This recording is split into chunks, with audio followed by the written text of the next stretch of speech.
Hi, welcome to Bipolar Boxing Picks. This is Nick. We're gonna do a quick breakdown for the main of just the main card on UFC 288, Aljo versus Triple C, C4, Henry Cejudo, whatever you want to call him. And it's a pretty solid card. I mean, it's not the greatest for. I mean, Henry Cejudo's return. I mean, I thought they would be doing something a lot bigger for this.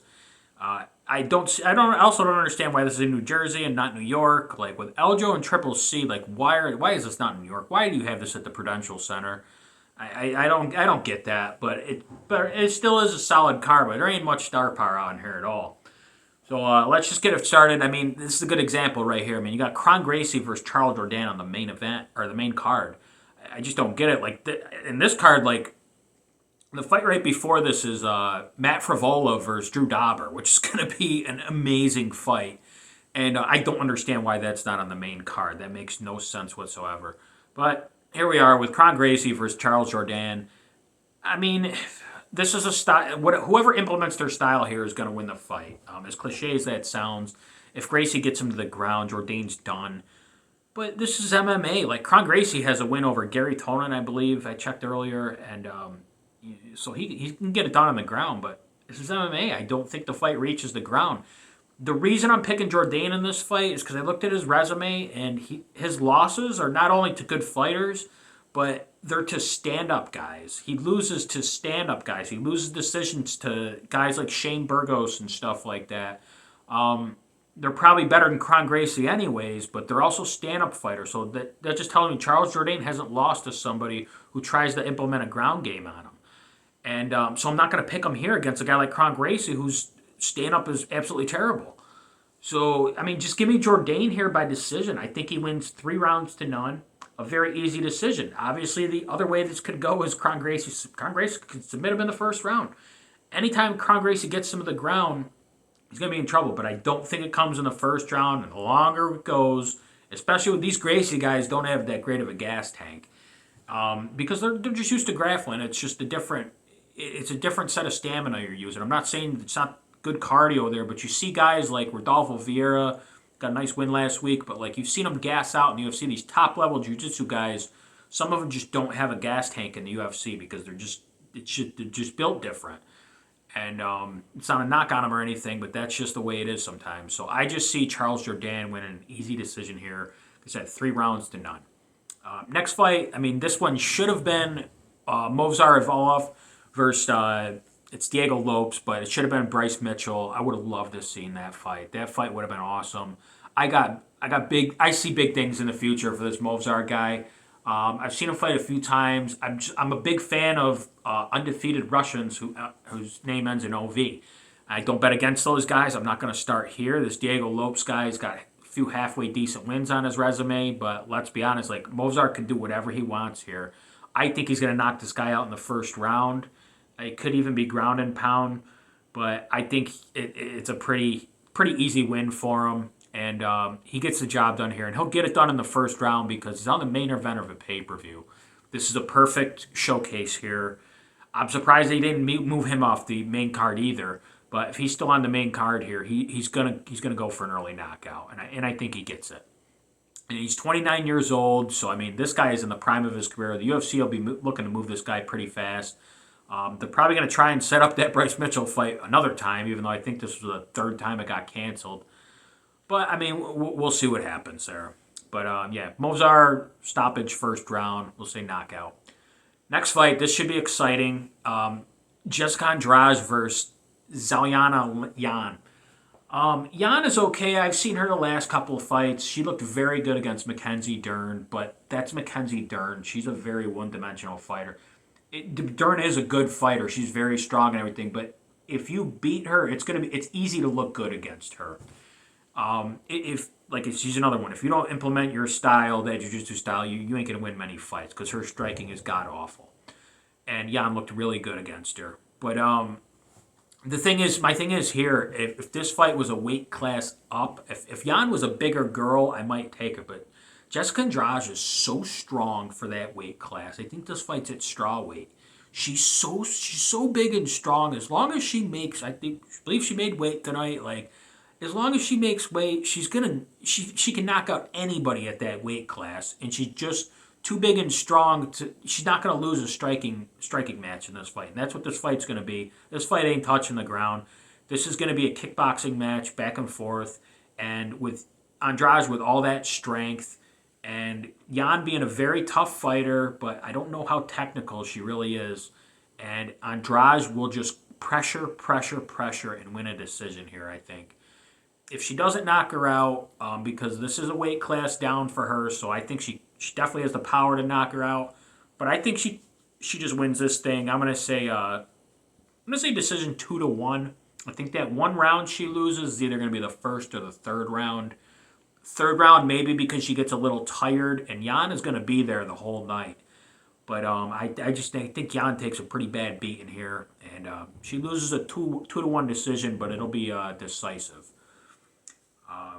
This next fight coming up, I mean, flip a coin here. Bilal Muhammad versus Gilbert Burns. It's such a good fight, and I'm so happy that Gilbert Burns took this fight. I know he was actually calling out Bilal Muhammad after his fight to put this fight together at this time, and I mean, shout out to you for doing so, because, I mean, you want to talk about a guy who's very high risk and almost no reward. That is Bilal Muhammad right there. He's just like, I always get him, not confused, but I always put him in the same book with Beneil Dariush. Those two guys get no respect.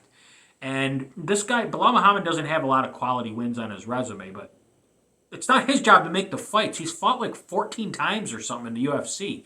Give him quality opponents, for God's sake, especially with the streak he's on. In the UFC, it's very easy to promote guys when they're about to challenge for a title by saying, this guy won his last 7 fights. This guy won his last 8 fights. You know, we just saw it with Arnold Allen. He had to win 10 fights before he got a guy like Max Holloway. We found out he's not that good. It shouldn't have taken 10 fights for him to fight a guy on that level. Match him up with somebody else early. We have to find these things out early, because if they do beat that guy, there's no reason you have to have him fight 8 or 9 times before that guy. Like, why aren't you just moving a guy like Bilal Muhammad along faster? Why do you have guys like Masvidal had 2 title shots somewhere in there, and, you know, Bilal Muhammad's nowhere with his win streak? You know, it's just, you know, so this fight is just very risk heavy for both fighters. Because for Bilal Muhammad, I mean, there is a risk here in fighting Gilbert Burns. Gilbert Burns, I mean, he's not going to fall back that far if he loses this fight. But Bilal Muhammad will, because Bilal Muhammad doesn't have that signature win on his resume to be able to fall back on. So if he loses here, they'll just be like, oh, see, we tried moving him up, and he lost to Gilbert Burns, so how could he fight for the title? This is Bilal Muhammad's shot right here to get a shot at the title. He loses here, I don't think he's going to be in the title picture ever again. Gilbert Burns, if he loses here, the UFC is going to throw him another bone just for taking this fight. So I don't know what to pick here. I'm leaning towards Gilbert Burns, and a lot of that has to do with I just don't like betting against guys from Kill Cliff FC. I just watched. I'm sitting here watching the One FC, and I just had a guy here, Ong Lang Sang, and he had a sick Darce choke, and I just bet the guy because he's from Kill Cliff FC. It's a good thing to rely on when there's a 50-50 fight. Sometimes look at the 2 gyms, and Kill Cliff FC I believe is the best gym out there. So I like to lean, and Gilbert Burns is one of the leaders in that gym. So I have to lean towards Burns here. How he's going to get it done, I think it's going to be by decision, and I'm going to go with two rounds to 1, and I think they're going to be the first 2 rounds. The thing I worry about here is Gilbert Burns' gas tank. I don't like back-to-back making weight like that. I don't like it at all. So I already worry about Gilbert Burns' gas tank to begin with. So a guy like this, I worry about Burns pursuing the takedown too much. I don't think he should do that here. I think he can win this striking battle here against Bilal Muhammad. And I think it's going to be even enough in the striking to where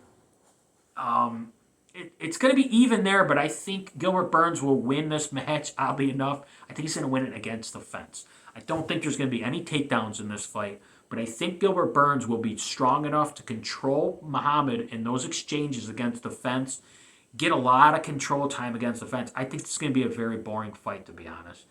But that's where I think Burns wins this fight, is up against the fence, just controlling Bilal Muhammad. Bilal Muhammad just being really frustrated. Bilal Muhammad will have more volume in the striking, but Burns is going to have the more powerful connects, and I think the cleaner connects. And that and just his overpowering strength, like at some point you have to take into this fight's going to be so even, you're going to have to take into you're going to have to take the octagon generalship, I guess they call it in MMA. Like ring generalship, we'd say in boxing, like that counts for a lot. They don't usually use it in MMA, but that's what I'm saying. This fight's going to be so boring that they're going to have to use something like that. And Gilbert Burns will win that because he's going to be walking forward, I believe, and he's going to be able to, when it comes against the fence, he's going to have more control time against there. And something that simple will be able to win him the fight. Plus, he's just trying to win this fight and stay on the winning streak and give this guy a title shot next if he wins this fight, please. Either guy, whoever wins this fight, just give him the title shot next, please. But we'll go with Gilbert Burns 2-1. I'm even going to say split decision here. Split decision 2-1. But next fight, the main event, we got Eljo versus Triple C. We go back and forth on this fight. My thing is here, I don't bet. I haven't bet against Eljo his whole career in the UFC.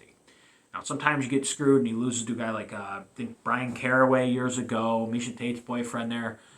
Big upset there. But that's still in the back of my head because Triple C hasn't had a performance like that where you can go back and look back and be like, you guys remember that, Eljo?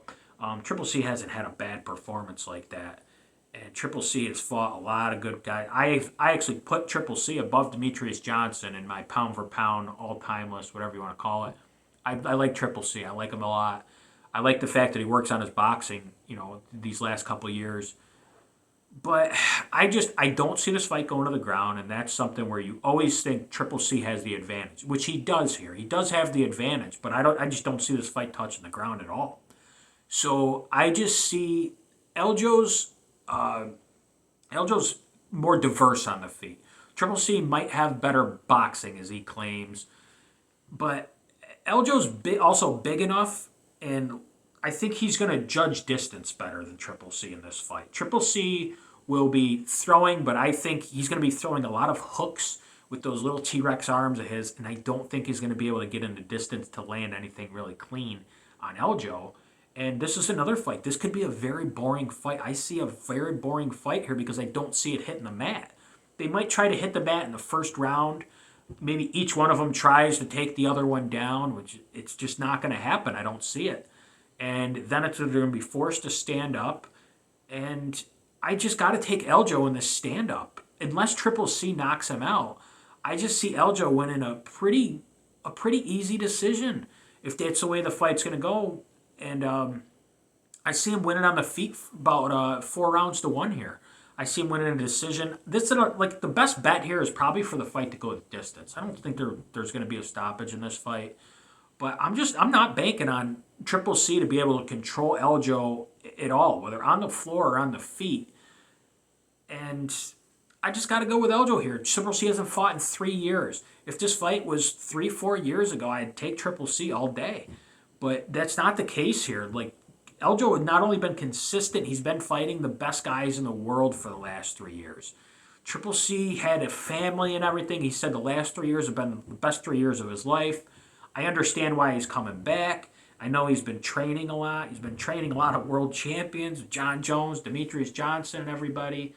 But training's a lot different than fighting. I don't like anybody coming off a 3-year layoff and jumping into a title fight, even if it is one of the pound-for-pound greats. And that's what I can consider Triple C. But can't take him here with that layoff. I can't take him. I'm not going to be surprised if he wins. I believe he's a slight favorite in this fight. I just can't. I'm not picking against Aljamain Sterling. I absolutely love the guy. I've loved him his whole career. And he's got a strong enough wrestling game to keep this fight on its feet. And I think he's going to win, and I think he's going to surprise people, and he's going to make it look pretty easy. Like I said, we're going to go 4-1, and I'm even going to say that one round he loses is going to be the first round, and then he's going to sweep the rest.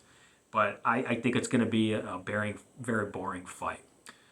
But we'll see how it goes. I mean, let me know what you guys think, and enjoy the fights.